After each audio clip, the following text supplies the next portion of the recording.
Oh, the weather outside is frightful. But inside is so delightful.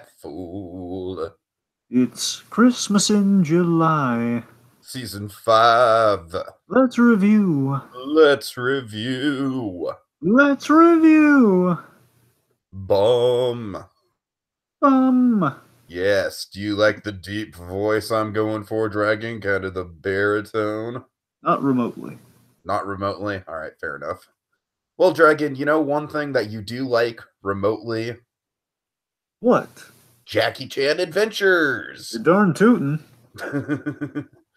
So, Dragon, I kind of dropped a comparison right at the end of the last Christmas in July podcast when we were teasing this one, and definitely not this particular episode, folks, because I can't imagine Danny Rand in any capacity, comics or otherwise, running around with a bunch of Santa elves and stuff like that. But the series as a whole, Dragon, the series as a whole, just kind of like the spiritualism that's worked into the heart of the show, the the diverse cast, the both in terms of like the actual character archetypes and in terms of their backgrounds and their diversity, and just kind of the mystical storylines. Dragon, I really truly feel like Jackie Chan Adventures should be kind of like a blueprint, like, okay guys, they got it right, like this is how you do a kung fu action adventure show, and set it in an urban environment and have it be kind of focused on a family angle, but make it awesome. This is the Yeah, blueprint, Dragon. It's right here. you actually get to see the dragons in this one. That's what I'm saying. Yeah. All right. So Dragon, I'm sure, of course, I feel like much like a lot of these shows that this aired on WB, right? On that block. Yeah, Kids WB. Yeah, that's what I thought. So much like a lot of other shows that aired in that block, Dragon, it's not that I'm unfamiliar with them. It's just that like I was kind of a born and raised Cartoon Network Nickelodeon kid. And so Kids WB kind of came at a distant fourth to behind Disney Channel, if I'm being honest with you. Not to say they didn't have good shows on there. I'm just saying Kids WB was probably the Pokemon network, and outside of Pokemon, I didn't really care about much else. But Jackie Chan Adventures is definitely something that I should have watched more because it is a very like I remember liking it a lot as a kid every time it came on. I just don't remember ever really seeking it out. And so therefore Dragon, I've only seen like a handful of episodes of the show, even though I very much admire it. Like it's definitely the type of show I would like to take the time to binge. So how do you get into this one, Dragon? Because I feel like this show we can kind of take a little bit of time to get into our own personal experiences with it. First time covering this show on in any capacity on this channel, I believe. Well, sure. Plus, we need to kind of set the stage because this is in like season three. You know, the episode Uh, we're talking about here today. But yeah, I'm a long time. I was in the trenches for Jackie Chan Adventures. I love this show. I don't think I was there when it originally aired on the WB, but I caught it very similar to how I caught a lot of my favorites. I caught it on the when they were rebroadcast on Cartoon Network. I believe that's how I came across this one. Like I guess the WB had some sort of deal because, of course, they air a lot of the Warner Brothers shows. So eventually, it's just kind of like a timeshare deal or something. Basically, once they had their initial run, and while they're kind of killing time before the next season comes out, my assumption is that they would be aired on a different network for the time being. It's a guess. mhm. So like a marathon and such. That's how you get stuff like you get the Batman, which is done by the same people who did Jackie Chan Adventures. The 2000, I think it's either the 2000 to 2004 series. I mean, that's what Jack. That's how long Jackie Chan Adventures ran. I'm just trying to think of. I think the Batman was right. It had to be right after. I forget what I'm saying there. It came right after because they wrapped up in '04, so the Batman got started in '04. It's the next direct project was following that. Anyway, so yeah, Jackie Chan Adventures. It was I remember I had such a great time with this show. I mean, basically, just kind of bridge into kind of where this season is set. This show was done by there's a lot of familiar names for me again from the Batman. You have Dwayne Capizzi and Matsuka. Jeff Matsuka, he did the design work. That's why you'll notice that Batman Dracula thing I showed you, which is from the Batman series. It looks kind of similar in design and kind of similar in design and vaguely in animation to Jackie Chan Adventures. Mhm. And one of the three showrunners worked on both of those shows. Maybe a few more in other capacities. I'm not entirely sure. And from what I understand, back in the day, I was a huge Jackie Chan fan. I love the movies that Jackie Chan was party to. Of And course, we have. I think Rush Hour 2, Dragon. I give a lot of crap to the Rush Hour movies, but Rush Hour 2 is the definitive one. That's the one that I can go back to and be like, yeah, that's a damn good movie. I keep going back to the first one. That's the one for me. I mean, I don't want two's good. Two's good. It's a really guilty pleasure for me, Dragon, and I hope you agree with me in terms of Jackie Chan movies. I really like the Tuxedo. I'm sorry? The Tuxedo. Oh, I love it too. Yeah. Yeah, I can't. A podcast on that one. That honestly, that one's one, a lot of fun. The longest time that was my in the same vein, Tiki. Of kind of like it's kind of it's not good, but you love it anyway. It's that's what I'm saying. It's like now the one I don't like is the medallion, because that one is just kind of like, hey, he's got a medallion that gives him power. But that was I saw that movie, and that was just me trying to recapture the tuxedo magic when I saw that. No joke. I still the tuxedo man. The medallion is the perfect. The medallion was the perfect thing if you loved Jackie Chan Adventures and you saw the tuxedo, and you're like, it was kind of the perfect kind of next. I kid you not, it was. All right, well, Dragon, honestly, now I'm just getting ideas for a Jackie Chan theme month on the channel, so we're kind of going. That means Jackie. Rails. Okay, just the round it back to why we're bringing up all these Jackie Chan movies. The point is, Jackie Chan, like many celebrities, they kind of have a heyday, and during that heyday, there have been tie-in shows that usually are meant to bolster a celebrity's celebrity.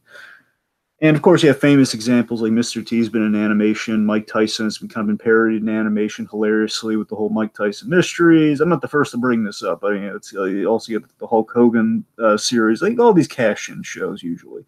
But Jackie Chan Adventures, this capitalized on, it's a rough approximation, bear in mind. I'm sure there's like other more obscure things Jackie Chan had done, but I think basically the popular, I think Jackie Chan's most popular works are kind of range from like a 10-year period between like kind of mid-90s to 2005 with the Medallion. Yeah, I think mid-90s to like mid-2000s. Yeah, I agree with you. I'm saying like Medallion / I think chronologically the last thing. Shanghai Nights, those were also in there. Can't forget those. I love those.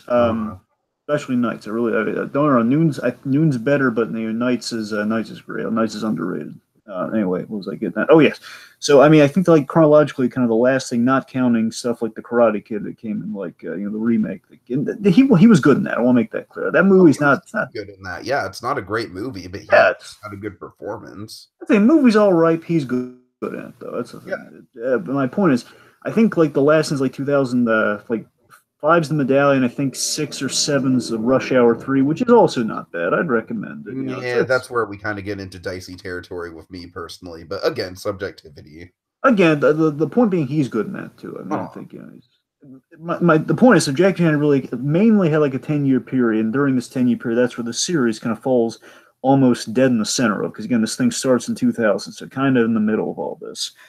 And again, it's kind of the heyday of Jackie Chan. Under his belt at this point, you have Rush Hour, you have a few of the Rush Hour movies. You have Shanghai Nights, Shanghai Noon. Maybe the Tuxedo. I think Tuxedo might have been started when the series started, so that's why you don't have a lot of Tuxedo. I just want to watch the Tuxedo right after this, Dragon. I'm having like nostalgic flashbacks. I got to admit, you're kind of selling me on that too, right? I'm not gonna lie. Plus, I don't think that has a commentary, so I think we might be golden. I don't know. Jackie Chan theme month. Okay. Anyway, getting my point here. So basically, rounding out the show here. So when I watched this show, I was really dazzled by it. It ran for 5 seasons. And season 1 was the best. Basically, every season after the first one, it went down a little bit in quality each season. But again, they were diverse, and they basically season 5 was the worst, as you can imagine. Mm-hmm.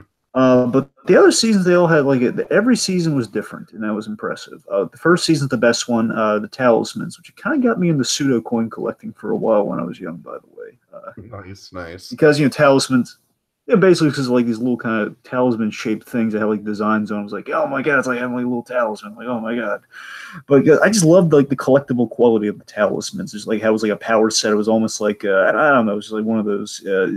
But at this point, I'm getting into this in Challenge Showdown, so I love kind of again. It was kind of like a gadget, but it was like a mystical object. So it really kind of dazzled me. Um, a lot. And then so season one's the best. That's when you get the most kind of it's Jackie Chan is most persistent as a character in the first season. It's basically Jackie Chan as Indiana Jones as an archaeologist and kind of these cool mystical items. Get him before the bad guy does. You know, pretty clear cut, but you had more fighting and really great animation of Jackie Chan kind of doing his famed kind of defensive fighting. It's And kind of like Jackie Chan meets National Treasure meets oddly enough, kind of it's kind of like a Dragon Ball aesthetic to it a little bit too. I got to admit when you phrase it like that, you're not entirely wrong. I wouldn't. Yeah, it's kind of a combo of those things. Yeah. So then that's season one. Season Dragon one. Ball like less in terms of like the big epic like Battle of the Gods type stuff, and more in terms of the way they do the characters. I gotta be honest. Now that I'm thinking about it, for the most part, Jackie Chan kind of follows the kind of the Arrow formula. The first season's probably the best. Oh no. Two is also it's different and it's cool, but doesn't kind of finish as strong as it should. Uh-huh. Where season two is basically we Shendu's revenge. It's the big kind of dragon statue that you put all 12 talismans in. He reanimates and he comes alive. That's the gimmick there. But the point is, Shendu got revenge, and we saw all of his dragon. I'm sorry, they weren't all dragons; they were demons. When he was the dragon, the rest of them were demons. Like he was the dragon talisman personified. That's kind of the gag there. Anyway, you had like all these demon portals. Basically, each season it was always a chase plot, Tiki, and they changed up what the chase item was. They had the talismans, which always remained like a plot element. Like you could use the talismans to help you do something. Season two was like we have to seal up all of Shendu's relatives so they don't come through these portals and try to take over the world. So like there were like if there were 12 talismans and there were 12 portals, you get the gimmick now. Yeah, yeah. Then season three, which is where we're at, you had She Magic, and basically season three again. It's like Arrow season three in this case. That Arrow season three started off really interesting. That first half was like, oh my god, I can't wait to see what happens, and they're getting stuff right, and then just it made less and less sense as it went on. Where season three of Jackie, like Hero season three, honestly. well, I mean, it's a little easier to follow than Heroes. You got to give it that. Hero season three, there were some things in the beginning that showed potential, if I remember correctly. Yeah, I'll give you that. Well, by that it was like it was coming off of season two, and it was like, hey, this is better than season two. All right. It's better than that cellular plot in season two. Remember the whole like he's trailing the immigrants with the superpowers? Yeah, Dragon. Let's not even talk about that. Okay, anyway, the point is the worst element of Heroes. Well, my point is the big hook of season three that was interesting is that Jackie Chan at the top of it, he was just so the Dark Hand, basically the three goons that he kept repeatedly fighting throughout the first two seasons. They broke into Section 13, the big government base that he helps out with, and they wanted to steal the talismans. Says, you know what? I'm sick of these freaking talismans, and he blew them up. And in blowing up the talismans, he released the powers of the talismans, which possessed their trademark animal, because the 12 talismans were the 12 animals of the Chinese zodiac. So the 12 animals had the powers of their son. They had to find the animals and kind of get basically again the same chase plot. But that's where we get, again, we're in season three right now, so the gist of it was that you had Daolong Wong, basically an evil version of Uncle, who would steal the chi. He wanted to absorb the power of it. Basically like the main season three antagonist then? Yeah, every season has the main antagonist. Okay. That makes sense. Like season four, here's the thing, season four was just, it was a rehash, but at least season four was diverse. That's the one thing it has over Arrows. Like, do these villains get introduced earlier and then get like centered around? Is that how it works? Well, I mean, they're set up at the very beginning, and then they're throughout the whole thing. So they're unique to their seasons then. Yes, every season. Well, with the 1 and 2, Shendu's your main guy, but again, we have all sorts of other villains with each portal guy. Season 2 is a little, but yes, everyone has a main villain. Okay. And I think he's rounding off here. That's the thing. Like the one thing it has over Arrow, I guess, and this is where the comparison breaks down here, is their season 4 at least was diverse, and they were still trying in season 4. They had Oni mask. He put on like the old scary Japanese mask. Mm-hmm. That whole thing. I'm just saying the old. Anyway, the point is like there was masks instead of Like the talismans. They had Kubo to collect style like. mask. That's what I'm picturing. I'm sorry. The Kubo style. Oh yes, kind of. Yeah, yeah, essentially, kind of Uh, vaguely kabuki-esque. Vaguely, yeah, that's the best way of putting it. Yeah, there's like 9 of them instead. That's like Oni is like it's an also like it's like I think it also might be synonymous with a number. So it was like 8 or 9 Oni mask, and he like basically was a talking mask. Okay, anyway, I'm getting off track. And boys, season 5 was like the cheapest rehash. It was the most unoriginal season, and the issue with season 3 is that Dao Long Wong is like one of the most unsuccessful of all the villains because he never like succeeded at all. Where at times our villains would succeed and get the talismans, or by the end, all the villains would be released. Just that long one kind of sucked, but he was cool though. uh-huh. Anyway, so let's see. One last thing I got to mention. This is important. One last thing. So one of the great things about the show in terms of character growth was Tohru. Now Tohru, one of everyone's favorite character, at least my favorite character. I love him. Tohru started off. He's kind of our big kind of sumo looking guy. He was on the bad guy side, and after basically Shendu like blasted him through a bunch of windows and basically through a building, and he joined our good guys, and because he was always such like a fun bad guy. It's like he wasn't all bad. He had like these he hated fish, and he was like he was just doing it for a paycheck, and it wasn't a bad guy. And There's definitely been villains like that on shows that Jacob and I have covered, so I can draw some comparisons there. I mean, he was kind of like Gantu from Lilo and Stitch from the TV show, where he was just doing a job. He was never a bad guy. And anyway, he has such a phenomenal arc on the series because he not only was working with the good guys, he became Uncle's apprentice and like kind of a co-sorcerer sort of thing. And he's just this delightful character. And that was kind of the great thing about Jackie Chan is like he became more and more a member of the family, as did Captain Black and the whole, and the whole gang. Yeah, yeah. All right.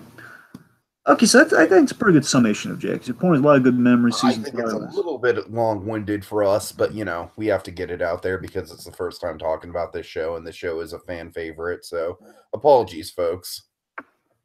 All right. Yeah, and yeah, so let's just dive right into it. Yeah. Okay, so we have let's let the North Pole. Yeah, we have the North Pole. We have elves confirming a worldwide security clearance. One of the elves is informing Santa that Donner and Blitzen are acting up, and this is the first glimpse we get of Santa. This Dragon, correct me if I'm wrong. This actually kind of blew my mind when I was watching the episode. Is this the first Santa that we've gotten in Christmas in July this year? Let me think. This year, well, do you mean like an actual, like a real Santa? Like an actual, like he's definitely 100% real. All right, let me think. I think so, but I'm just trying to think. There's like no fake out, like, oh, hey, look, it may or may not be Santa. Like a real for real, like this is how Santa works. This is our interpretation of Santa. I'm pretty sure this is the first one we've gotten so far this year. Well, so far, yeah, I think so. It's like we introduced Santa as a character in Harley Quinn and the Joker versus the real world. Yeah, we just had Howie in a Santa suit for that one. Yeah. All right. So what do you think of this North Pole setup, Dragon? The one thing I can talk to about it is I like the militaristic kind of setup approach that we have going on. I like how no nonsense the elves are. Yeah, I really like how seriously the elves take their jobs, but at the same time they're not doing. They walk the fine line, so it's not overkill. But by the same token, these are very professional elves. They're like a Secret Service almost, instead of being like, let's take them down, it's like they're not overreacting. They're using just the right amount of force and restraint. I don't know. It's really good. So we have a very jolly Santa, by the way. I thought we had a good Santa through this. He's voiced by the wonderful David Kaye. David Kaye voiced Jim Gordon once in the Arkham games. Well, I like how perilous Santa's adventure is this episode. It's like, this is very much in the Kiss Save Santa kind of realm of like, somebody kidnapped Santa? That is not rad. Yeah, most certainly. I did definitely get a Kiss Save Santa vibe because, of course, let's get to our kind of our pterodactyl, if you will, not our dreidel. Not our dreidel, unfortunately. No, not the dreidel. I'm just referring to kind of like the pterodactyls from the Kiss Save Santa special. In this God! Yeah. We have Dao Long Wong, voiced by James Wong. James Wong. Ah, nice. have a vague Kung Fu Panda connection there too. Anyway, so we have Dao Long Wong. Now, just to clarify, he isn't. This isn't season 3. 2 had this as well. Like you had outside of your main, like your 12, your main plot of like we got to get all 12 cheese of the animals back. We get all 12. Portals sealed, all the basically the main, coveted, the main plot of the season. This is like outside the main plot of the season, so he's not. It's a one-off holiday thing. He's not trying to complete the overall objective of the season or anything. This one. And Dragon, you know what I like about him this episode is that he's very much in the holiday spirit in spite of his evil intentions. He is, because he's just chock full of holiday tropes in his dialogue. It's so funny. So he basically, what the gist of it is, and this is consistent with what he's doing, because basically he's just doing this evil sucker thing with his hands to the ant. He's trying to do this to all the animals that have the talisman powers, but in this case he's doing it towards Santa Claus to steal Santa Claus's chi. So while he's trying to do that, the elves spring into action. We have a really nice Santa, really polite Santa during all of this. They whisk him away. They use their elf magic, so we got a very kind of mystical, magical Christmas magic Santa. Dragon, watching this episode, I hate to admit it, makes me just want to play the current RPG that I'm in the middle of, because it's just like magic and spells and weakness to spells and gotta break the magic shield. I'm like, makes me want to play Octopath Dragon. Makes me want to pitch a story of Doctor Strange Saves Christmas. That's kind of what I want. Dragon, I still think we should pitch Kiss Save Santa. Oh, God. Anyway. So the elves are whisking Santa away. They use their elf magic to basically they seal Santa inside a building. They basically only protective force field of good chi. And as the elves evacuate the place, and they basically mount kind of a rescue attempt, Dalong Wong, he bubbles, he bubbles the whole place, and he teleports. It basically kidnaps like a huge section of the North Pole. Yeah, that's our cold open. Yeah. So, of course, after leads to one of our first tropes, which is Santa being kidnapped. That does not rock. God. So it's Christmas in San Francisco. Yeah. So let's see. So Jade. The show set in San Francisco, Dragon. That's nice. Yeah, it is nice. So it's Christmas in San Francisco. Jade, she's kind of she's questioning Uncle's Christmas spirit. Uncle traditionally is kind of a cranky, really tightly wound kind of shopkeep. That's usually Uncle's bag, and thank you, come again. And just Uncle's is very easy, kind of in the he's in the Christmas spirit. And Jake says, "Oh, Jade, Uncle loves Christmas, especially the sales." And of course, his uncle, he whacks him on the head like he does. Not important. Christmas spirit is important. And I love how well-meaning Uncle is there, that he means that. I just love how in the spirit Uncle is. It's so counterintuitive to the guy. I love it. Okay, so Dragon, I'm going to present something to you with the Scrooge archetype here. Right. A little bit of a twist on it. You ready for it? Sure. So I feel like everyone in this episode is on their best behavior. There's holiday cheer for out. I don't necessarily feel like there's any skepticism. Like Jade has a little bit of skepticism, but it's not even cynical skepticism. So, and she gets into it very quickly. Mm-hmm. So I'm going to present, I think you're going to like this. Oh God. I'm going to present Uncle as the anti-Scrooge. Well, I guess that's right. I can't really refute that. I mean, he is so into the holiday cheer that he's like, he's anti anyone that's against it. You know what I mean? Yeah. All right. Nah, I think it's pretty thin, but what do you got? I can't really refute it, so I mean, I don't think you're wrong. I mean, I can't come up, like I said, the closest thing I have to a Scrooge this episode is Jade, but she's a Scrooge for about 2 minutes. Well, she's more of a Christmas skeptic than a Scrooge. That's what I'm saying. Yeah. I mean, there's no one to really grasp onto. I mean, Dalong Wong, but it doesn't quite really. But then again, he has like all the Christmas tropes. So at least he's kind of. I mean, he is trying to steal Christmas technically. But he doesn't have any redemption, though. That's a fair point. So by that logic, not really a Scrooge. So yeah. Yeah, I get Uncle's kind of he's our inverse of a Scrooge, I guess. Anyway, Oh, by the way, I just want to bring this up and get your thoughts on this. Did it ever bother you that Jackie Chan never did the voice in the show? A little bit. Because here's the thing. The only reason it bothered me is because we had the real Jackie Chan at the end. I mean, yeah, that's the thing. He's involved in the show. And here's the thing. As a kid, this bugged the crap out of me. But now it's I get it because Jackie Chan, even with like Kung Fu Panda TV series and everything. Here's the thing, like doing a voice in a movie, that's one thing. And of course, the monkey character that Jackie Chan plays, he has very little dialogue. Mm-hmm.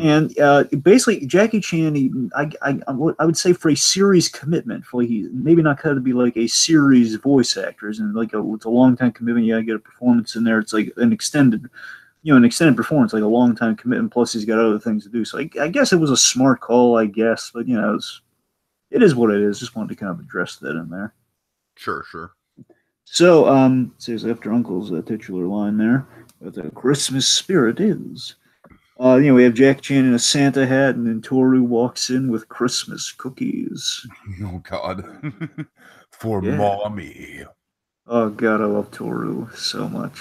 God, I just want to see. I want to see Tohru and Gantu meet each other one of these days. It's will never happen. Tohru's leaving him for Santa, and of course Jade, she kind of is a bit of a skeptic here. It's all right, guys. I don't believe. Basically, kind of skirts line she doesn't believe anymore, especially after a hilarious cutaway gag with Jackie. Basically, after Jackie Chan kind of botched things with the tooth fairy. This is so. Oh my God! Just the timing on this is so great. Like how we cut so quickly from the past back to the present with the facial reactions. Basically, Jade, she had lost the tooth, and Jack is like slipping like a bill, like $1, like however much, like $1 bill under her pillow, and she wakes up and gotcha, and we're like, whoa! No, here's the funny thing about it, Dragon, is that Jade isn't even asleep. Like she's like wide awake, so Jackie's just being really careless about it. Like Jade is clearly sitting there with her eyes open, and as he turns around. I tell you, Tiki, the one thing of this show, and it's not a problem, it's just something to notice. Jackie Chan as a character, you know what? He was always so delightfully sympathetic and relatable. He never really got the spotlight that you'd imagine he would have in his own show. No, I'm glad you bring that up because I noticed that in this episode, but I wasn't really sure if that was a thing in the whole show or not. I mean, again, probably the first season kind of seems like he's the straight man. He is. He's absolutely the straight man. Jade's kind of like the troublemaker. He always has to rein in and such. I mean, the first season's probably the most development that he gets, and the rest of it is just kind of he's there. He's a straight man. But that's the thing. I love that we do have he's just that. I love how sympathetic he is. That's like, oh, poor Jack. He's like always has to go. Like, of course, his catchphrase is "bad day, bad day, bad day," because always all this bad stuff befalls him. He has to kind of do his Jackie Chan thing out of things. Like, he was always running down buildings that are collapsing and trains that are falling off cliffs. The day in the life for Jackie Chan. So let's see. So after was that exciting? Well, you never know. He has almost died many times doing these stunts. So it's not really that far off. Seriously, he's actually almost died a couple times. Like, he cracked his head open once doing the stunt. It was really horrific. And anyway. So take that, Tom Cruise. So let's see. So basically, it's an uncle says, "Tooth Fairy doesn't exist, but Santa does." Santa does. Of course, Uncle, he's done his research. I love Uncle always as the proponent of research. Always one of my favorite things about the guy. Like, that's a guy who does his research, that Uncle. Yeah. I just love the fact he substantiated that. One, he just believes in Santa, but secondly, he substantiated that Santa exists. So let's see. So Tohru, this is hilarious. And I love this character too. He's about to meet. So Tohru, the door opens and he blindly assumes it's Mommy. Mommy. Runs, he grabs who's ever on the other side of the door up and hugs him, and it's Captain Black, voiced by the wonderful Clancy Brown. Mr. Krabs, Lex Luthor himself. I had a feeling. Yeah, I gotta tell you, a part of me, just because he's just played these types of characters so much, because again, Captain Black looks remarkably like Lex Luthor too, by the way, which is kind of funny. I always wish whenever I imagine Clancy Brown, I did imagine him a little bit like Lex Luthor, but in real life, he's this white hair, many times a beard. Basically, again, you've seen Clancy Brown. He's in He was in The Punisher and he was in Daredevil season 2. So you've seen Clancy Brown. He just looks very, yeah, sure. That's the thing. Anyway, so we have Captain Black, and the funny story with Captain Black is that he was really big in the first season. We just kind of got he's kind of our contrivance for like how Jackie Chan's affiliated with the government and basically it's like Get Smart. Like there's an underground government. It's called Section 13. It's like the big government, secret government agency, like an Agents of Shield. Plot contrivance. He's basically. I get a very to continue on with the Lilo and Stitch thing that we're doing. Apparently, Dragon. There's a Lilo and Stitch motif. I get a very Cobra Bubbles vibe from this guy.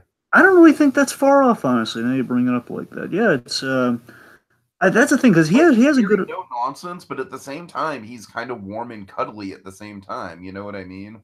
That's the sweet thing here. I always loved Captain Black because he also had an arc kind of like Tohru. Instead of like he was always a good guy, bear in mind. But it was like the thing with Captain Black is that he was just basically he was like it was like a shield thing from like Marvel almost, where he was like a Nick Fury type who ran the place. And he knew Jackie Chan because Jackie had worked with him, and that's why he looped him and made him like an unofficial secret agent, essentially in the show, like archaeologist, secret agent technically. And as it went on, they had like a pre-established relationship, and that's why he looped Jackie into things. And whenever Jackie and Uncle and they were doing like the talismans and everything, Captain Black, he always went after the bad guys because they were led by like a known bad guy, Valmont, who they were working for this Shendu the dragon. The point is, Captain Black, kind of like Luke Cage and Danny Rand's dynamic, Captain Black constantly doubted the magic. He always was like in disbelief for them in the first season all throughout until like literally Shendu was like a giant dragon fighting them all. By the end of the season, he didn't believe him throughout the whole thing. And then basically progressively it was like him buying magic more and more. And by this point in the series, like he's looped into it by this point. So he's absolutely he's dialing. That's why he's always like always, he and Uncle still butt heads a little bit over the whole like, no, magic must defeat magic. So it's quite fun. Captain Black has probably the line of the episode when he says, "That's all right, Tohru. I often get mistaken for elderly Japanese women." The wonderful straight man delivery by Clancy Brown on that, by the way. Just so unoffended and unfazed by Tohru's just like like tackling of him, like just emotional, like he's just like what a nice guy. I gotta tell you, my favorite, actually, Captain Black's, while we're on, because we don't talk about Jackie Chan adventures nearly enough, is real quick. Actually, Captain Black, now I think about it, I think he ties into one of my favorite moments in the entire series. Captain Black, he got injured once by the talismans. Again, he was put into kind of a coma. Well, he's taken out. He was knocked out for the episode essentially. And Jackie Chan, because he was a friend, had a really good friendship with Captain Black. The whole plot line of that episode was Jackie Chan had a real. We always see Jackie Chan as kind of the even-tempered good guy, but he was really, really mad at Valmont, and he basically lost his cool. Like he broke it, like on impulse. It was like the first time we kind of explored the dark side of Jackie Chan for an episode. Where, he was angry that his friend got hurt, and like he broke like on impulse. When he got angry, and they did like almost like a Hulk thing, where you saw him like his blood boiling, and he by accident he would break things, with his martial arts.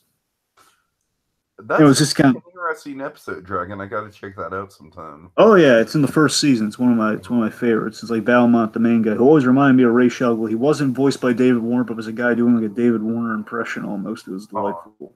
He dressed just like Ray Shuggle too, which cracks me. He wore like the green suit and everything. Anyway, getting back on point. Yes. So let's get into kind of our coveted item for the Christmas season trope here. So Jackie's asking about Ultra Moose 2 Yu-Gi-Oh! Solid Yellow version. Antler Gear Solid Yellow version. Is that what it is? Antler Gear Solid. Okay, yes. Are there 2 games or 1 game, Dragon? Help me out here, because I definitely heard Ultra Moose 2. No, it's one. What they did cleverly take is it's one game, but they referenced a bunch of like basically kind of referenced some Pokemon. They referenced like a Metal Gear Solid thing. Gear Solid, yeah.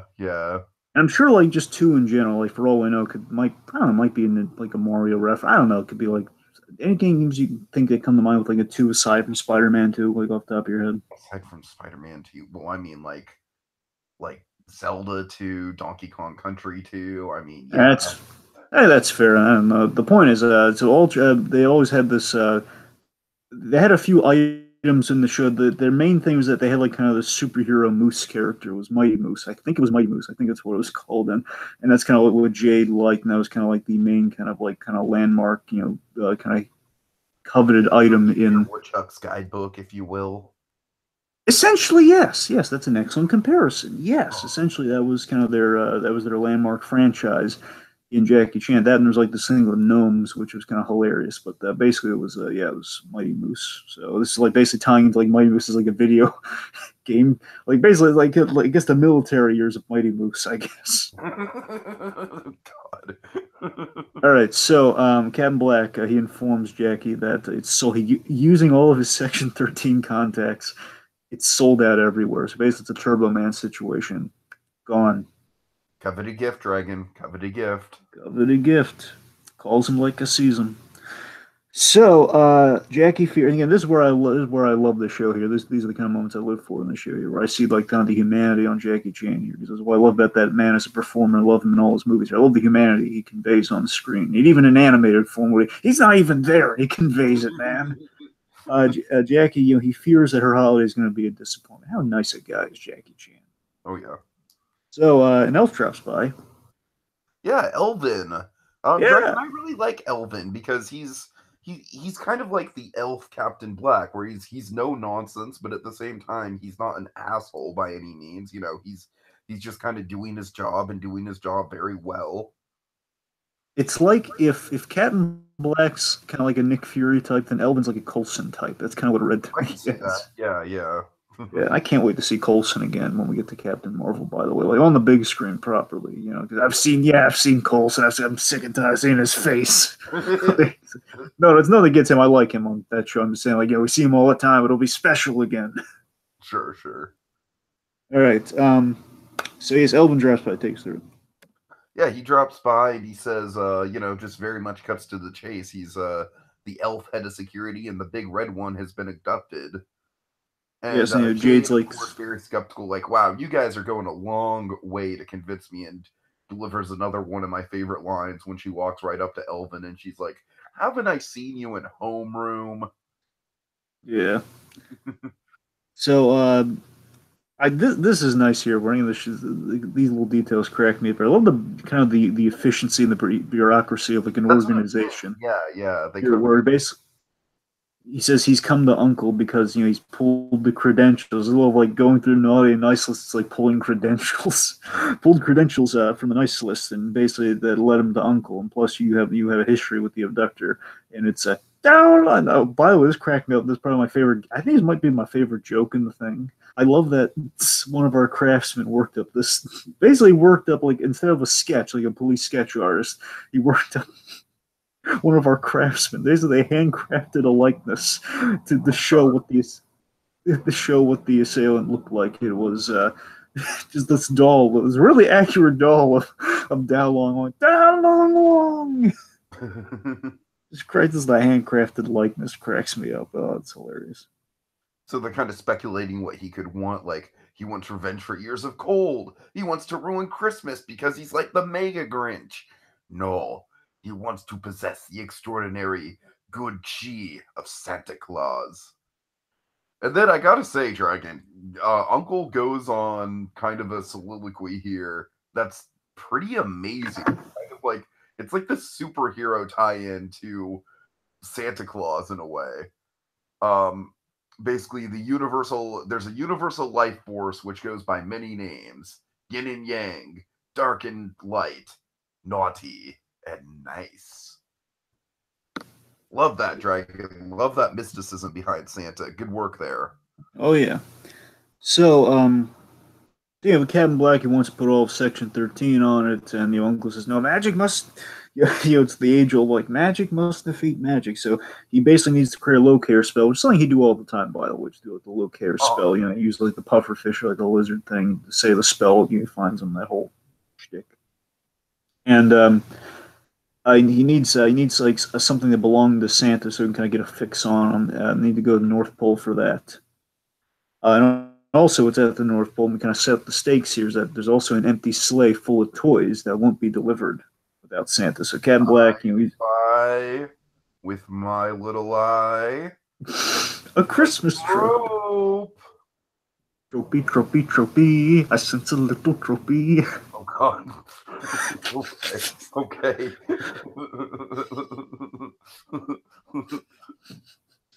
Anyways. Okay. So Captain Black, you know, of course, Tohru's mother's coming. You know, she's supposed to arrive, you know, for Christmas, and you know, he can't go. So Captain Black says, "Don't worry, Tohru. I'll wait. I'll wait here for your mom." So Elf Magic transports him. We have this great, and this is a running gag. Once Captain Black got looped into the magic, he had this running gag where he just say, "Whoa, whoa." That's delightful. Okay, so now we're at Santa's workshop. At least what's left of Santa's workshop. Yes. And, you know, like they had the call the Mrs. in the Bahamas. I love the idea of Mrs. Claus is in the Bahamas just kind of chilling out. Jade, or I guess maybe not chilling, but kind of, you know, kind of baking in the Bahamas, I guess. I don't know. Jade's starting to buy it now. You know, it's, you know, basically then she's all business. Like, okay, guys, we're going to save Christmas here. You know, she's all gung-ho for saving Christmas. And we got like a save Christmas mission. And Tiki, in the world of Jackie Chan Adventures, we can't save anything. We can't do like a monumental save and like, you know, save the world from something. We can't save, you know, Christmas without the J Team. You're goddamn right, Dragon. The J Team was like a fun gimmick where basically we took the characters that we established in the first season and we teamed them up in basically every season after that. Where it's you know, at least we had like at least one team up per season. 1 or 2 J Team episodes, I'm guessing. Yes, essentially, yeah. Like I don't know, off the top of my head, I don't think they were in the first season because we had to establish them first. So by ipso facto, I'd imagine like they did like there was this whole they enter like a tournament essentially to kind of win something, kind of steal away from a bad guy, and then basically whenever it was like a cataclysmic event, it was like the Avengers where they kind of assemble to kind of help fight the big threat at the end of the season usually. So so basically we see the J Team. We kind of reassembled the J Team. The J Team we start with Viper. Now Viper was basically kind of a Catwoman archetype, kind of like she was more like Black Cat than the Catwoman, I guess. She was very much like, you know, she flirted with Jackie Chan a little bit, and she's voiced by the wonderful. There is a DC compare. It's so fun. She feels like Black Cat. By the same token, there's kind of a DC little lineage here because she is voiced by Susan Eisenberg, the voice of Wonder Woman from the Justice League animated show. Ah, nice. By the way, she's excellent in everything she does. Susan Eisenberg, she's great. So she's like at a Hanukkah party. Oh, I like that. The impression I got is that she might have been Jewish, and I like that. It's kind of refreshing, you know. Yeah, you know, just adds a little bit of diversity there. Kind of also maybe a bit of a trope, like kind of like, I'm sorry, I hate to use this word, Dragon, but it's kind of the token Jew. Yeah, that is good. You know it's true, though. You know it's true. Sure. Well, to have them from time to time. Well, let's fancy it up a little. Let's say it's the inclusive Jew. The inclusive Jew. All right, I like that. Yeah. I like that, Dragon. How very 2018 of you. Anyway, what a positive spin on it, folks. You know, what you do. So, let's see. So, and the gist of it was that it was kind of like 10 years from now, I'm going to be like a famous director, and it's going to be like, hey, look what Tiki said 10 years ago. Then we're just going to be like, hey, wait, weren't you the same guys who made light of that joke from Schindler's List? It's Oscar Schindler! Oh, man. There's a whole rabbit hole. Anyway, Dragon, if we ever get famous, we're screwed. I'm going to own up to it. I'm just going to say, oh, yeah, I can just say, oh, you saw that? How great. James Gunn owned up to it. All right, okay, now let's not go down. All right, so, let's see, what was I getting? Oh, yes, so Viper, so the gist of Viper 2 is it's kind of like a Spider-Man Black Cat or like a Batman Catwoman thing here where, you know, she was the thief and Jackie Chan was always the very morally upright, like, no stealing, you're a thief, no. Right, yeah. And Jade idolized Viper, like she wanted to be Viper when she grew up. So it was like always, you can sense the comedy that would ensue. Just like, oh man, that Viper's so cool. No, she's a bad role model, Jade. What's wrong with you? So anyway, so she's in instantly because her old pal Jade's asking her for a hand. Then we have El Toro and Paco. Yes. Of course, El Toro. He has a little bit. Yeah, and I love the Christmas cactus. You know, there's a trope we don't see that often. Christmas cactus. Sure, if you want to call it a trope. Oh, it's been a while. We've seen Christmas cactus before. It's been a long while, though. I can't put off the top of my head. You know, whenever we go, you know, kind of outside the U.S., we see Christmas cactus. All right. So, let's see. So basically, now the hope is okay. I hope Santa's still packing some chi. Hopefully, it's not going to be too late. All right. Meanwhile, Santa, speak of the devil shall appear in the mountains. Are you calling Santa Satan? Well, no. I'm just saying, like, very weird choice of words on that one. This is Santa Claus we're talking about, Dragon. Well, it wasn't my intention, but now you bring it up. To be fair, it's just a few letters away. I know it's just a figure of speech, but you know. Anyway, so go back time. All right, Santa's imprisoned as he's trapped inside the place with the force field around. As Wong, he's trying to break into the place. He's trying to pierce the elf magic with dark magic. Creates like this evil-looking dark hawk. Dark hawk. No, it's kind of this big bird-like kind of demon thing. He summons this, and he's flinging it towards the pierced little force field bubble, and it turns to doves. A lot of friendly doves. You know, it's good chi right there, man. That's good elf magic chi. It's kind of that's Lance Burton type stuff there, man. Just gonna turn dark magic into doves. Yeah. That's some John Woo stuff right there. Oh God. All right. So, let's see. So Santa warned. Oh, Santa has a great line. Do you have the Santa line? You know, I have Wong's reaction to it, but I don't have the actual line. So tell me the line. Santa's Santa's warning him.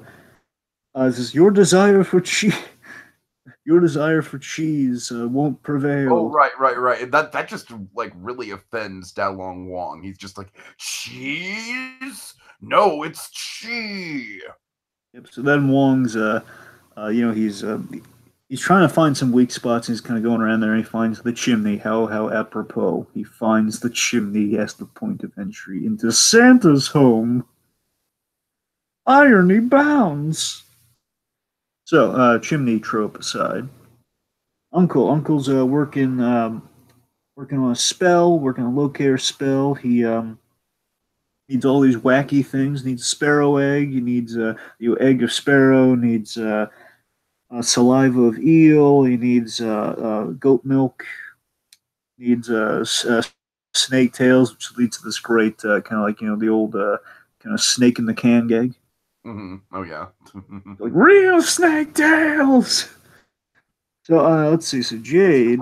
Get Santa. If you want me to find Santa, I need an object of Santa's. It's like I love how no nonsense Uncle is. Oh yeah.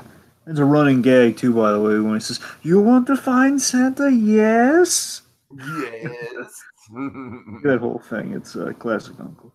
The show has so many great kind of running gags and catchphrases, by the way. You know, it's like bad day, bad day, bad day, and all that. It's delightful. All right. So meanwhile, Dragon, a trope is about to come into fruition. Yes, the old Fred Claus trope. Yes. So they need a Santa to fill in, and they need a big man, Dragon. A big man, Sponge. I'm a big man. I'm sorry. I know. God, I'm sorry. I'm thinking of the hibernation episode when you bring that up. Well, yeah, that's what I'm referencing. No, I know exactly. That's what you read, and I'm saying now. I'm thinking of the whole episode. Now you bring it up. It's like, anyway, so it's ridiculous. Big man. Now I'm thinking of the Fairly Odd Parents. And I'm double T in the morning. I'm a man. I'm a big, strong man. All right. Then I'm thinking a really, really big man. Now you got me on this loop of big men. Oh man. Anyway. Dark and gritty, really, really big man v powder toast man. Personally, my money's on powder toast man. Waiting. So, basically, they get the Tohru idea. Okay, we need a big man. Takes a big man. Who's the big man in the nearest proximity area? Tohru.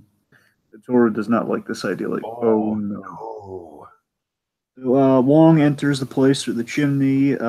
He turns these kind of seasonal reefs, or like I don't know, it might have been like seasonal tents. I don't know, it looks like reefs kind of hung around the place, and he turns those into really scary snakes, and they're darting Like at Santa. dragon things, yeah. Poor Santa. Right, So, so Tohru has a bad feeling about being Santa, but he's gonna go along with it anyways. the elf saying like, "Oh, this is highly irregular," and Jackie Chan kind of again issuing the moral of the thing here says, "So it's Christmas without presents." Drake, I love that moment. I love that moment because it's Jackie Chan basically delivering like the hallmark moment of the episode. You know what I mean? The hallmark kind of like wink at the camera type moment. It's got that Tom Cavanaugh charm there, you know. It's like we're gonna save Chris, but it's not as cool as when Tom Cavanaugh does it. Tom Cavanaugh will like turn the camera and says, "We're gonna save Christmas. Don't worry about it." Mm-hmm. Anyway, so let's see. So Uncle gets a fix on Santa to the Himalayas, thanks to some long johns that he got from Santa Claus. I love how the long johns kind of come to life and they point to the exact location in the Himalayas. All right, Let's see. So Paco are going to be Santa's helpers. yes, and they're in elf suits, and while everyone's getting in their winter gear, basically they're going to save Santa while these guys help Tohru in the sled. So right, the elves are coaching Tohru. Are getting really frustrated with Tohru. Yeah. No accent on 3. It's just ho ho ho. So now, okay, our kids are going to help Tohru deliver the gifts, and this is hilarious. Tohru again. I just love how humble Tohru is. Just like just without Tohru's like a character with never a sense of ego. It's just delightful. You know, he's just like he's the matter of fact, like giddy up. Honestly, you know what? Here's the team up I want to see. I want to see Crunk meet Tohru. That's what I want to see. There you go. That's the. So giddy up. There's nothing. Then Jade calls all the names. You know, Donner, Dancer, Dasher. You know all the Prancer and etc. And then of course he lift off. You know, of course now they're jazzed out of their minds and they're lifting off and hooray! And of course as they're lifting off, he sees his mother on the plane. Oh God, Mommy! So the Jade team arrive. Now they need to pierce the Dark Chi Force. That's now kind of basically need to pierce the Chi Force as well. Mm-hmm. Thankfully, Uncle brought the puffer fish, so we can kind of pierce that all of that going on there. Meanwhile, our intrepid Team Santa, they arrive at their first house, and the problem is again, Tohru was not chimney friendly. But I'm not chimney friendly. Again, Tohru's just a character filled with these great, wonderful declarative statements. His famous one is like, I hate fish, because he always hates fish. And then when he was a bad guy, like they dumped fish on him. He's hated fish ever since. It's just I'm not chimney friendly. And of course, thankfully, basically the Santa Claus effect is the pull trope here. It's like from the Santa Claus, where it's like the magic in the bag and everything turns you into Jello and you slide down the thing. I love this is done in silhouette, by the way. So inside, he's this guy. Here's the thing: I think they start this thing really good, but then something doesn't make sense about this. Where he's boom cookies as he's delivering the gifts, and then here's the weird thing: it's a little girl on the inside. Again, all of this off screen. She's saying, like, "Daddy, there's a big Santa eating Santa's cookies." Like, how do you know it's not Santa? Right. What gives? That's the one thing that baffles me about racism. Like, Daddy, Santa can't be Asian. That's fair, I guess. I never really thought of it that way, but you're right. I mean, it is Reddit Dragon. Honestly, again, 2018, folks, things have changed. I mean, look, the way I read it was that the only logic I could stem from it, aside from not making sense to me, was that okay, I guess like there's a size limit for Santa apparently.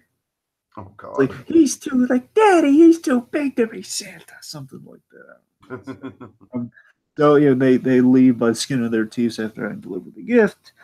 Meanwhile, back in the North Pole, Santa's pleading for the sake of the children. And of course, really nice. It's a good old Santa there, kind of doesn't care about himself. Like, do what you're going to do to me, but like kids, man, Christmas for the kids. Mm-hmm. So Wong, he's bearing down. He breaks out these sucker hands, which are this is like the terrifying gimmick of Dao Long Wong. He had these sucker hands that would just be terrifying. So. And of course, a good line here by, again, these are the things, Dowling Wong has all these kind of these evil Christmassy sayings here. Says, um, my soul, dear Kringle, is black as coal. Oh, yeah. Oh, yeah. So what happens? Okay, so Wong begins to chant as Uncle begins to chant, and we get kind of this crazy sort of dual chanting going on, and this leads to one of my favorite moments in the episode, Dragon. You know I love this when the chanting just gets more and more intense, Dragon, and it gets non-coherent, and then suddenly Uncle whips out a chant to end all chants. And what is that chant, Dragon? La la la la la la la.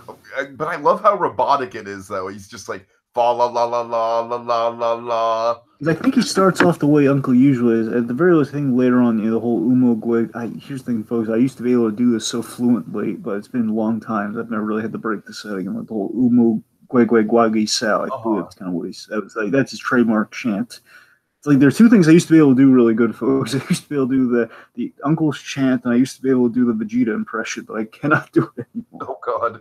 I used to do like a good faux British prince Vegeta impression. I can't do it anymore.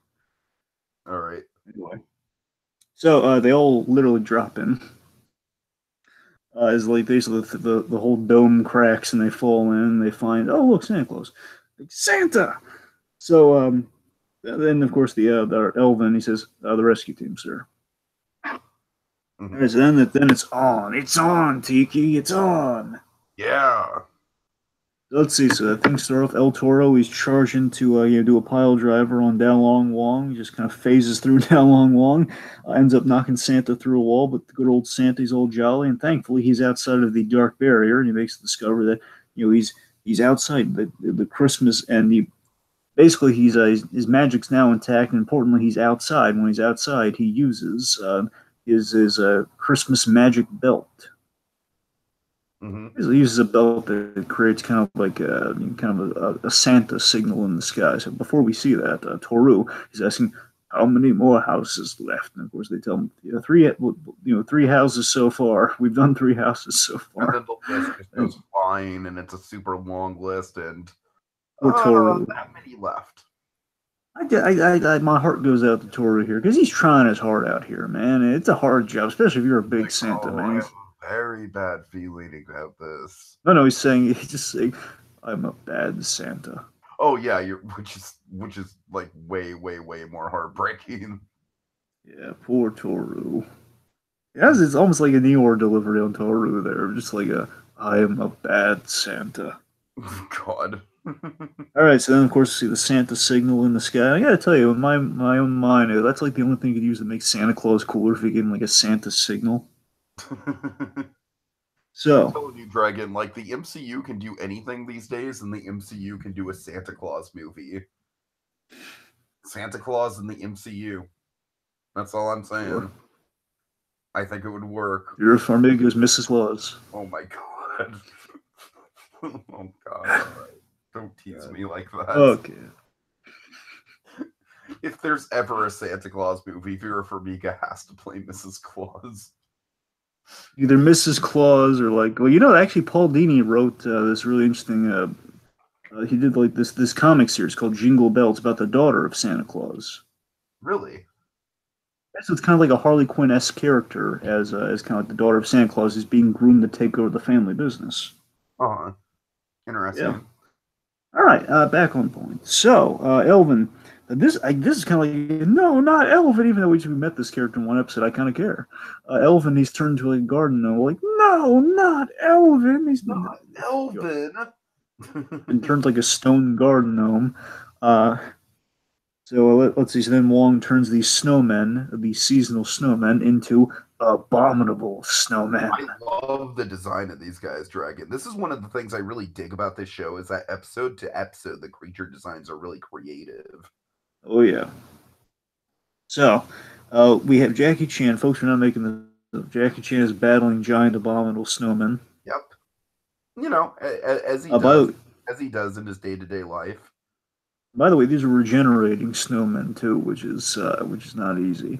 Let's see, Viper and Tohru just kind of hit a few of the action beats like bullet points here. You know, they tag team the snowman, take him out. You have Uncle versus Dalong Wong, kind of a magic off, which leaves this hilarious joke about mistletoe, which cracks me up. And this Uncle says mistletoe, and just Dalong Wong just kind of breaks he just freaks out during the battle.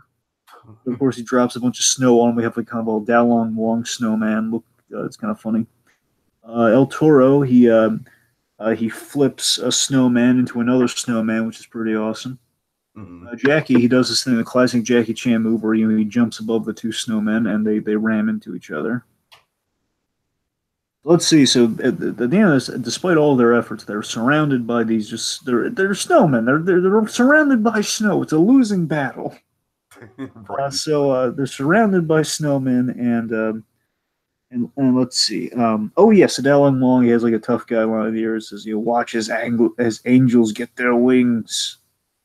That's probably the scariest line of the episode by Dalong Wong, I gotta say. Yeah, it's pretty good.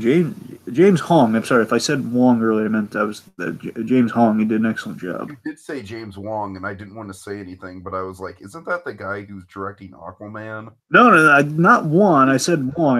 Here's the thing. I think keeps tripping me up here because I'm thinking it's always been a while since I've seen the show here, because I'm thinking of Dalong Wong. I'm thinking of James Hong, and I'm thinking of like Wong from Doctor Strange, a little magic here. It's like you gotta imagine there's a lot of Wongs going around. Doctor Strange is in the mix now.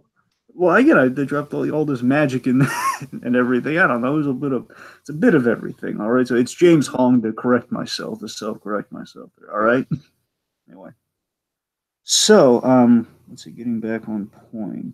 So again, they're surrounded. It looks like it's curtains for them. Thankfully, Jade comes in for the save here, and again, I love how we're kind of pulling from a lot of different Christmas sources here. Basically, they pull a.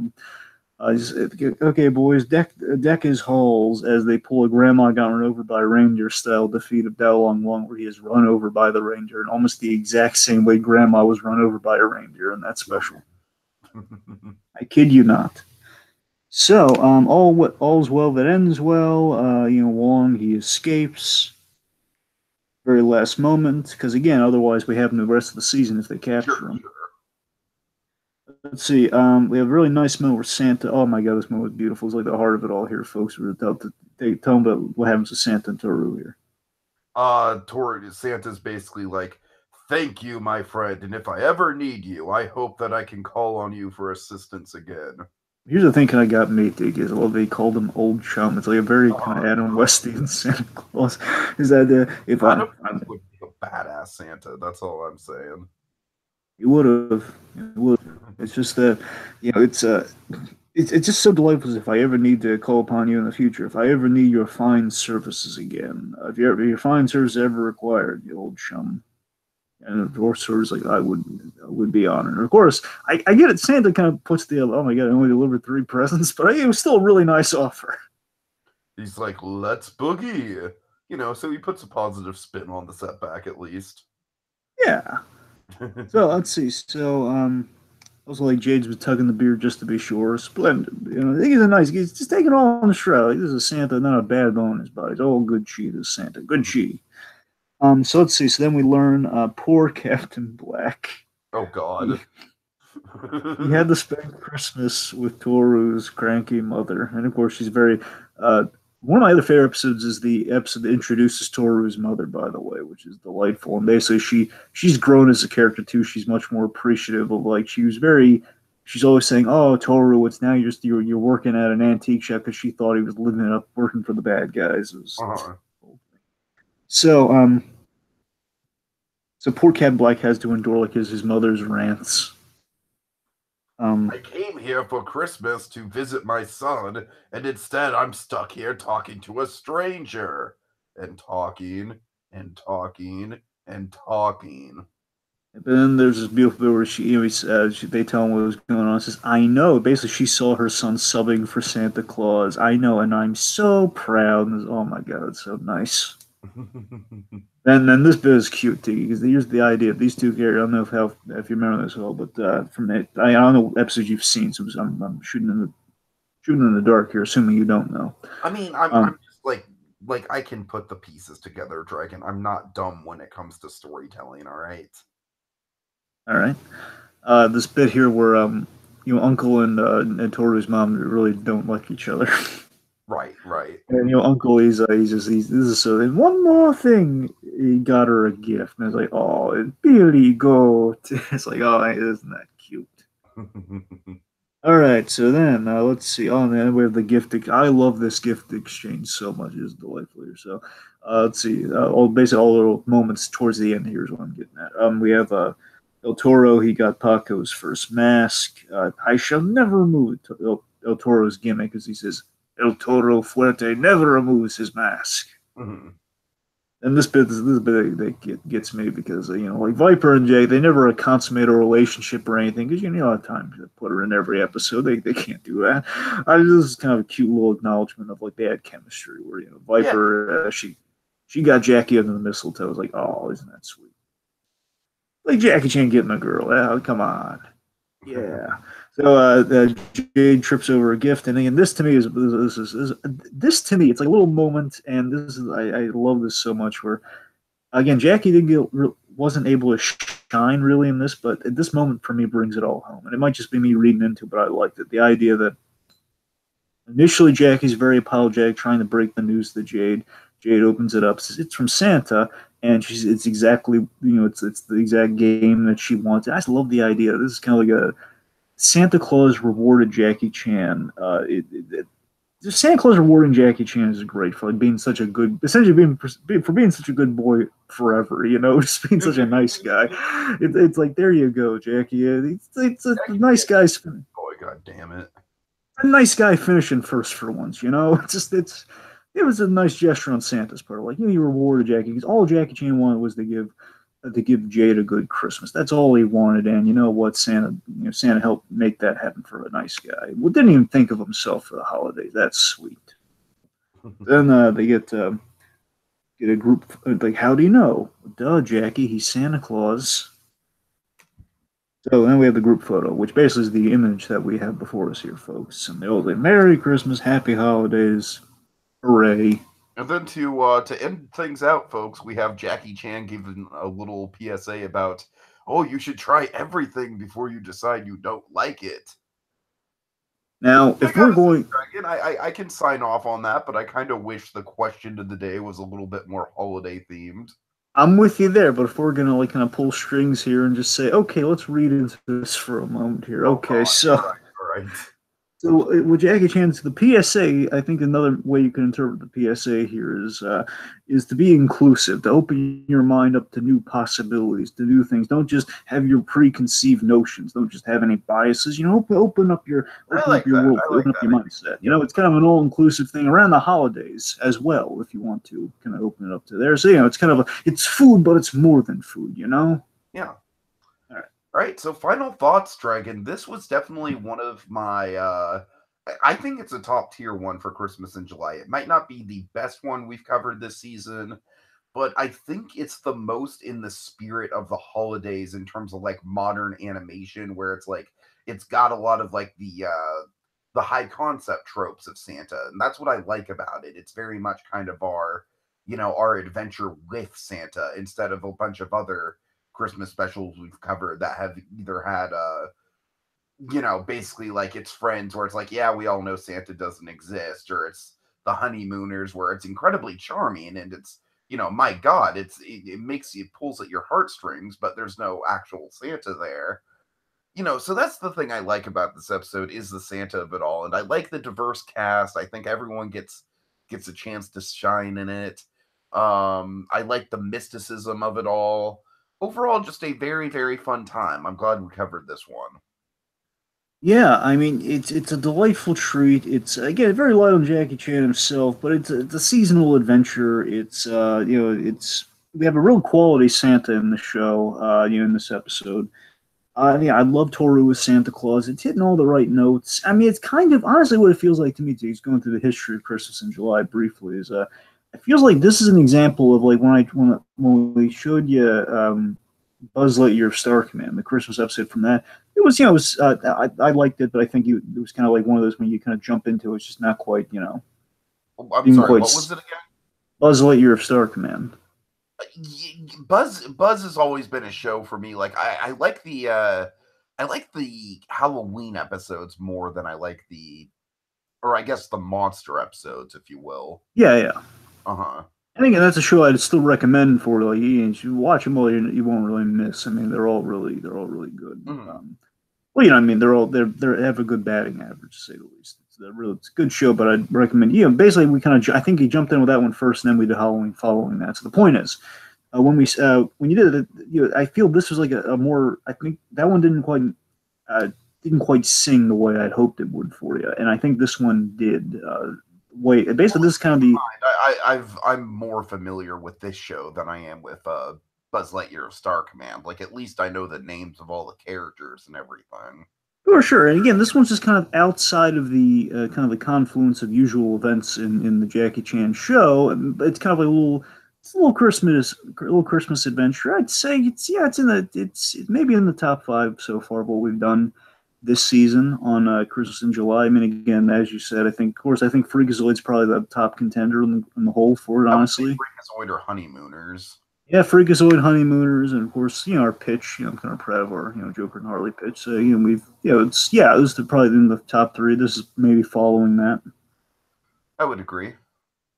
All right. So let's see. The wrapping paper? Yes. All right, what do we got, Dragon? All right, let's see. Just kind of rustling up some wrapping paper here. Whoosh. And what do we? Or it's the 3rd special we've covered on said show, I believe. Let me think. I think it's either 3rd or 4th. We did one of them was technically like a 2-parter, so it was kind of like a maximum. Actually, no, I think it's the 4th actually, because I think one year we did 2 of them. Yeah, well, you're right. We did do that. So yeah, it was. Yeah. I think you're right. Yeah. Anyway, All in the Family, folks. We are revisiting All in the Family. Now we're running out of All in the Family Christmas episodes, unfortunately. So this is the last good one. There's one other if we ever felt really desperate and really compelled to, but this is like the last really the real good one that we have coming up here. This is from we've covered them. We covered them sequentially for the most part.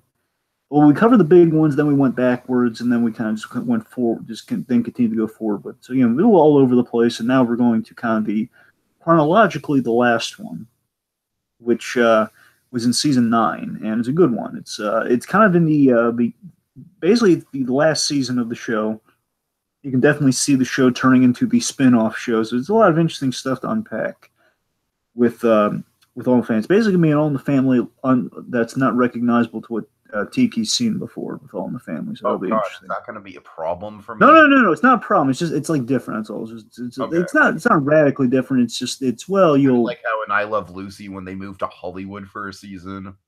I guess that's a valid comparison. Yeah, it's basically some different locales. It's basically different locales, and we kind of trimmed our cast a little bit. But you'll see. All right. So I guess that said, let's recap our. Yes, tropes. Okay, so Santa being kidnapped. Yep, kind of a kiss save Santa. Mm-hmm. Of course, just the general Santas actually exists in this universe, and also the militarized elves. Sure. Kind of a little bit similar to kind of like our prep and landing type situation. Kind of very kind of closed down. We lock and loaded elf mentality. Kind of a reunion of sorts because we have the Jade team coming back together, and Tohru's mom flying in, kind of family reunions in a way. Mother flying in for the holidays, definitely. Okay, let's see the Santa replacement. Sure, kind of a Fred Claus. We have kind of the coveted item, the coveted gift, most assuredly. We have Christmas magic. We do, of course. Christmas magic. We got kind of Santa with some sporting some if not basically items. I want to say technology, but it's not really technology. He's using like the belt and stuff. Santa's got gadgets. Is what I'm saying. Let's see. Santa hats.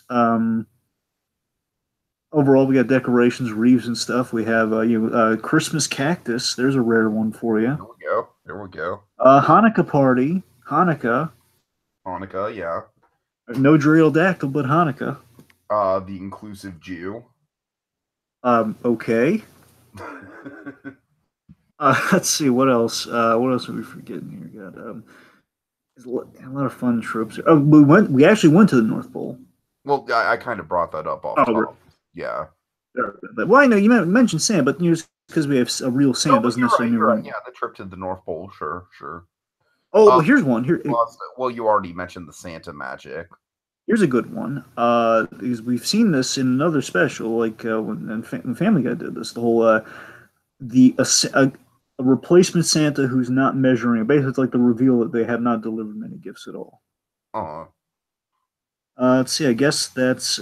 We have a villain with kind of the seasonal cliche villain here, where we have Wong spouting off all these great Christmas lines. Yeah. All right, I guess that's. And Jackie getting the gift of helping another person. So there's that too. Basically, when you have your character whose real gift was someone else's happiness. All right, so folks, my God, these short, Dragon, keep this short, all right. All right. So, folks, my God, this process, it's a long Riemann process, and we go over, reflect on all these wonderful tropes, and I just wish, we could, I just wish we could nail down a name for this process for naming off all these tropes and these references. We had such a good time talking about Jackie Chan Adventures, the Jade Team Holiday Christmas. It's a fantastic experience, and I just wish we had like a scientific process, but felt kind of magical. But we need it feels magical. We need like a scientific name followed by a totem of Christmas, like a talisman of Christmas, if you will, kind of a talisman of Christmas. Maybe something kind of berry sized, not Barry the Bill Hader show, but kind of berry sized, just kind of not Barry Goldberg either. You know what I'm talking about here? Is like, do you have any ideas, T? Because I'm running dry. I'm running on Christmas fumes here, man. What about putting the mistletoe underneath the microscope next time on Christmas in July. La la la la la la la. One more thing. Christmas. That's all right, Tohru. I often get mistaken for Japanese elderly women.